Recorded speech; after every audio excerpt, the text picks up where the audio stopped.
বিসমিল্লাহির রহমানির রহিম। এখানে আজকের আমাদের সিদ্ধান্ত স্কুলের সকল ছাত্রছাত্রীরা আজকের এই মাঠ উদ্ধারের দাবিতে এখানে আমাদের সাথে উপস্থিত হয়েছে এবং আমরাই আমাদের প্রশাসক রয়েছেন, আমাদের এখানে সংসদ সদস্য রয়েছেন এবং আমাদের স্থানীয় বিএনপির বিভিন্ন পর্যায়ে নেতৃবৃন্দ রয়েছেন, আমাদের সরকারি কর্মকর্তারা রয়েছেন। আমি যে বিষয়টি বলতে চাই যে এই মাঠে আমাদের কাজী সালাউদ্দিন থেকে শুরু করে আমি নিজেও এই মাঠে ফুটবল খেলেছি। সো আমরা সরকারের যে সিদ্ধান্ত অনুযায়ী, আমাদের মাননীয় প্রধানমন্ত্রীর সিদ্ধান্ত অনুযায়ী আমরা ঢাকা মহানগর সহ সারা বাংলাদেশের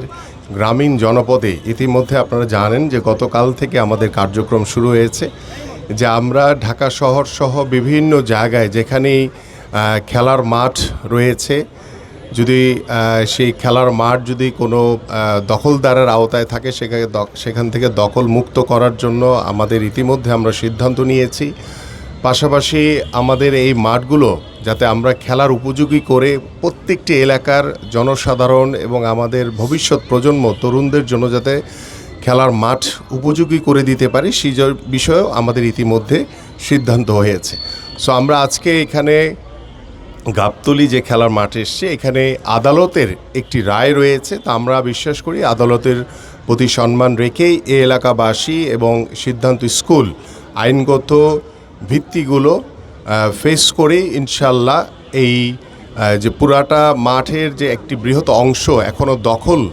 অবস্থায় রয়েছে সেই দখলমুক্ত করার জন্য সার্বিকভাবে আমরা আমাদের সরকারের পক্ষ থেকে সার্বিকভাবে আদালতের রায়কে মেনে ইনশাল্লাহ আমরা সামনের দিকে এগিয়ে যাব। এবং পাশাপাশি যেহেতু একটি অংশ খেলার মাঠ রয়েছে, সেখানে আমি বিশ্বাস করি যে এটি খেলার মাঠ হিসেবেই থাকবে, এখানে কোনোভাবেই কোনো অবৈধ স্থাপনা তৈরি করতে দেওয়া হবে না। এবং আমরা এলাকাবাসীর পক্ষে এবং আমাদের